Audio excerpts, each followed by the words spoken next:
ನಾನು ಹುಟ್ಟಿದ ಕೂಡಲೇ ನನ್ನನ್ನು ಈ ಗಂಗಾ ನದಿಯಲ್ಲಿ ತೇಲಿ ಬಿಡಲು ನಾನು ಮಾಡಿದ ಅಪರಾಧವಾಗಿ ಈ ನೀರಿನಲ್ಲಿರುವ ಜಲಚರ ಪ್ರಾಣಿಗಳು ಈ ಪಾಪಿ ದೇಹವನ್ನು ತಿನ್ನದೆ ಹಾಗೆ ಬಿಟ್ಟು ಬಿಟ್ಟರಲ್ಲ. ಕಾಡಿನಲ್ಲಿರುವ ಕ್ರೂರ ಮೃಗಗಳು ತಮ್ಮ ತಮ್ಮ ಮರಿಗಳನ್ನು ಎಷ್ಟೋ ಪ್ರೀತಿಯಿಂದ ಮಮತೆಯಿಂದ ಸಾಕಿಸಲು ಹೀಗಿರುವಾಗ ಮನುಷ್ಯ ಮಾತ್ರದವನಾದ ನಾನು ನಿನಗೆ ಮಾಡಿದ ಅಪರಾಧವಾಗಲಿ ಹೋಗಲಿ ಬಿಡು. ನೀನು ಎತ್ತ ಮಾತೆ ದೈವಕ್ಕೆ ಸಮಾನಳು. ನಿನ್ನನ್ನು ದೂಷಿಸಿದರೆ ನಾನು ಪರಮ ಪಾಪಿಯಾಗುವೆನು. ಇಷ್ಟು ದಿನಗಳ ಮೇಲಾದರೂ ಮಗನ ನೆನಪು ಬಂದಿದ್ದಲ್ಲ, ಕರುಣೆ ತೋರಿದೆಯಲ್ಲ. ಈ ನಿನ್ನ ಉಪಕಾರದ ಭಾರವನ್ನು ಈ ಜನ್ಮದಲ್ಲಿ ಹೇಗೆ ತೀರಿಸಲು?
ಕುಮಾರ, ನಿನ್ನೆಲ್ಲ ಕಷ್ಟಗಳಿಗೆ ಈ ಪಾಪಿ ಬುದ್ಧಿಯೇ ಕಾರಣ.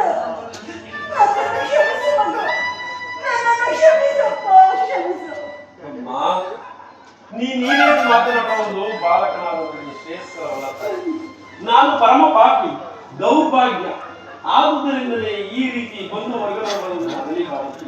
ನನ್ನ ಕರ್ಮಕ್ಕೆ ನೀನೇನು ಮಾಡುವುದಿಲ್ಲ. ನಿನ್ನ ಪಾದ ಸೇವೆ ಮಾಡುವ ಪುಣ್ಯವು ಈ ಪಾಪಿಗೆ ಎಲ್ಲಿಂದ ಬರಬೇಕು ತಾಯಿ? ನಿನ್ನ ಪಾದ ಸೇವೆ ಮಾಡುವ ಆ ಪಾಂಡವರೆಲ್ಲರೂ ತಾಯಿ ಸುಕೃತ ಶಾಮಿಗಳು. ಕುಮಾರ, ಆದದ್ದು ಆಗಿ ಹೋಯಿತು. ಈಗಲಾದರೂ ನಿನ್ನ ಸಹೋದರರೊಡನೆ ಕೂಡಿ ಸಮಾಧಿ ಮಾಡಿ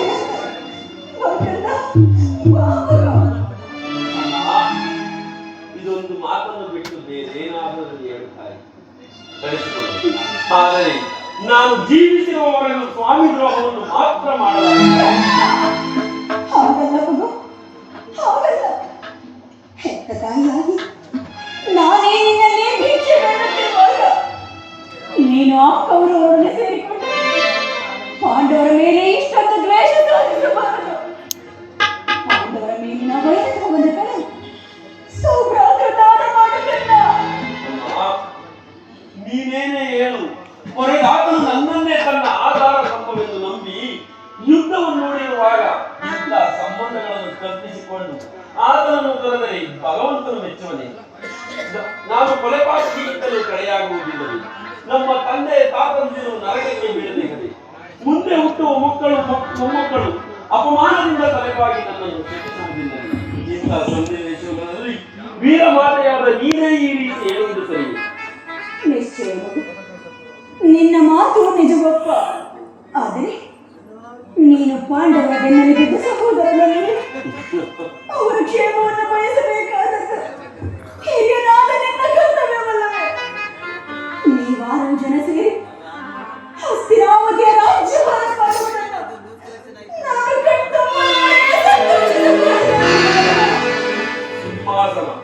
ಸಿಂಹಾಸನದ ಮೇಲೆ ಕುಳಿತು ರಾಜ್ಯಭಾರ ಮಾಡುವ ಯೋಗವು ಈ ಪಾಪಿ ಇಲ್ಲ ತಾಯಿ. ಇದುವರೆಗೂ ಆ ಸೋದರ ಭಾವನೆಯೇ ನನ್ನಲ್ಲಿ ಇರಲಿಲ್ಲವಲ್ಲ. ಹೀಗಿರುವಾಗ ನಾವು 6 ಜನರು ಒಟ್ಟಿಗೆ ಸೇರಲು ಸಾಧ್ಯವಿಲ್ಲ.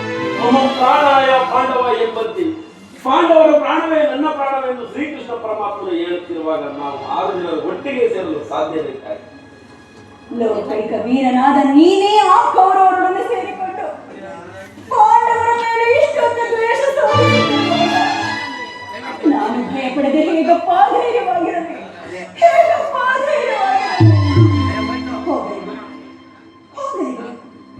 ಅವರೊಡನೆ ಬಾಳುವ ಇಚ್ಛೆ ಇಲ್ಲದಿದ್ದರೆ ಬಿಟ್ಟು ಬಿಡು. ಆದರೆ ಕರ್ಣ, ನಾಳಿನ ಯುದ್ಧದಲ್ಲಿ ನೀನು ಈ ಕರ್ಣನು ಅಂತ ನೀಚನಲ್ಲ ತಾಯಿ. ಈ ದೇಹದಲ್ಲಿ ಪೌರುಷವರ್ಧಕರಾದ ಸ್ವಾಮಿಗಾಗಿಯೇ ಹೋರಾಡಿ ಬಳಿವೆ. ಅಮ್ಮ, ಆತನು ನನ್ನಲ್ಲಿಟ್ಟಿರುವ ವಿಶ್ವಾಸವನ್ನು ನೀನೇನು ಬಲ್ಲೆ ತಾಯಿ? ನಿನ್ನ ಸಹಿತ ಈ ಪ್ರಪಂಚವೇ ನನ್ನನ್ನು ದೂಡಿ ಬಿಟ್ಟಿದ್ದಾಗ ನಾವು ಮಂಗನಿಂದ ಸಾಕಿ ಸಲ್ಲಿಸಿದ ಕಥೆಯಲ್ಲವೇ? ಈ ಕುಲಹೀನನನ್ನು ಉದ್ಧಾರ ಮಾಡಿ ಅಂಗರಾಜಕ್ಕೆ ಅರಸನನ್ನಾಗಿ ಮಾಡಿದವನಲ್ಲ. ನನ್ನನ್ನು ತನ್ನ ಪ್ರಾಣದಂತೆ ಹೃದಯದ ಸಕಲತೆಯನ್ನು ನಂಬಿ ಯುದ್ಧವನ್ನು ನೋಡಿರುವಾಗ ಇಂಥ ಸಂಬಂಧಗಳನ್ನು ಕಲ್ಪಿಸಿಕೊಂಡು ಆತನನ್ನು ತೊರೆದರೆ ಭಗವಂತನು ಮೆಚ್ಚಿರುವುದು ಖಂಡಿತಾಗಿ ಮಾಡಲಾಗುತ್ತದೆ. ಯುದ್ಧದಲ್ಲಿ ಪರಮಗನಾಗಲಾರೆ.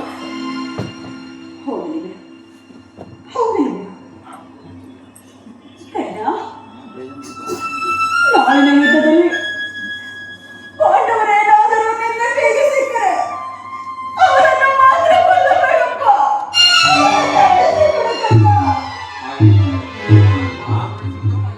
ಯಾರನ್ನಾದರೂ ಉಳಿಸಿಬಿಡುತ್ತಾಯಿ. ಆದರೆ ನನ್ನ ಪರಮ ವೈರ್ಯ ಮಾತ್ರ ಅರ್ಜುನನ ಮೇಲೆ ನನಗೆ ಕಪ್ಪ ಇಷ್ಟೊಂದು ದ್ವೇಷ.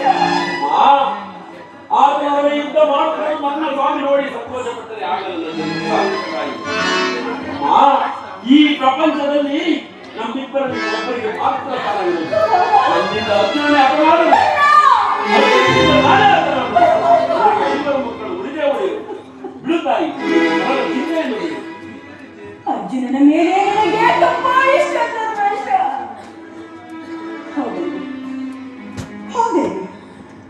ಆಯಸ್ಸಿದ್ದ ಉಳಿದವರು ಎಲ್ಲಿಯಾದರೂ ಬದುಕುಳಿಯಲಿ. ಅದರ ಸಂತೋಷ, ಅದೇ ಸಂತೋಷ. ಕರ್ಣ, ಕುಮಾರ, ಹೆಚ್ಚಿಗೆ ಹೇಳಿ ನಿನ್ನ ಮನಸ್ಸಿಗೆ ನೋವುಂಟು ಮಾಡಲಾರೆ. ಆದರೆ ಕಡೆಯದಾಗಿ ನನ್ನದೊಂದು ಮಾತನ್ನು ನಡೆಸಿಕೊಡುವೆಯಾ?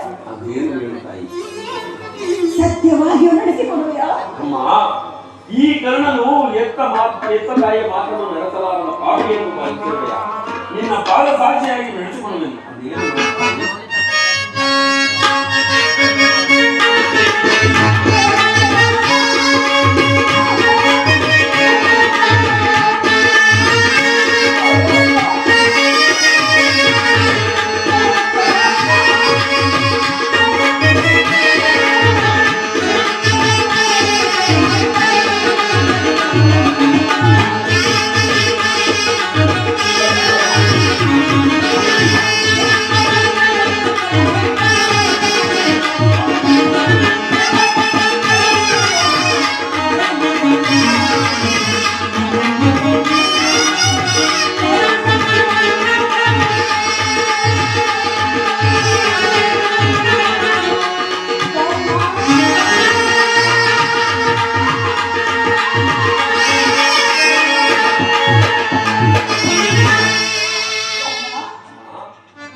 ನಾಳೆ ನಡೆಯುವ ಭಯಂಕರವಾದ ಯುದ್ಧದಲ್ಲಿ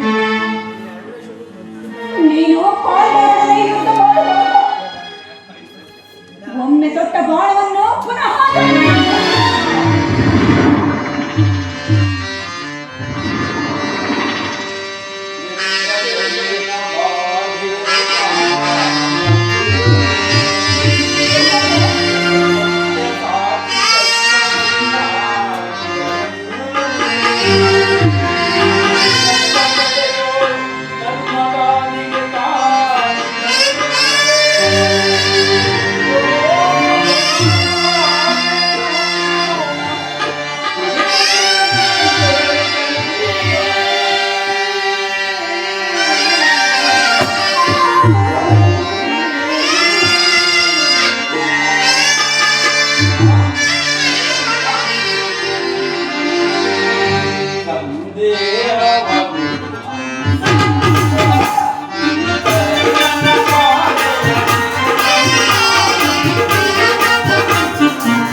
ನಿನ್ನ ದುರಾದೃಷ್ಟಕ್ಕೆ ವಿದುರನು ತನ್ನ ಸರ್ವೋತ್ತಮವಾದ ಬಿಲ್ಲನ್ನೇ ಮುರಿದು ಸಾಗಿದನು.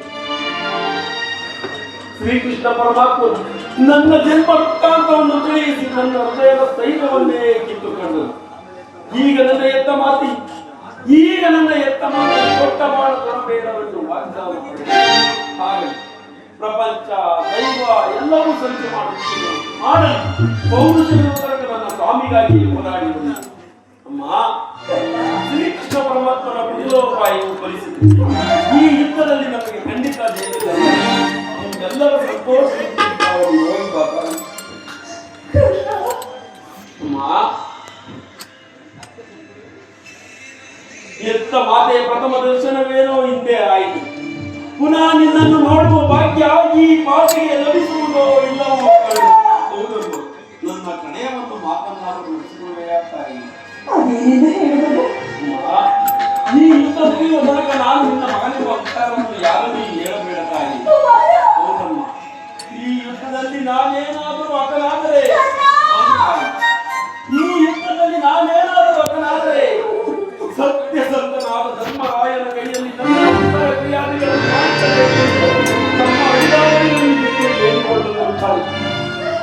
ಇಂತಹ ಸಂಕಟ ನಾಶಗಳಿಂದಲೇ ಸಾಮ್ರಾಜ್ಯವು ಉಳಿಯುವುದಾದರೆ ಅಂತಹ ಸಾಮ್ರಾಜ್ಯವು ಅಂತಹ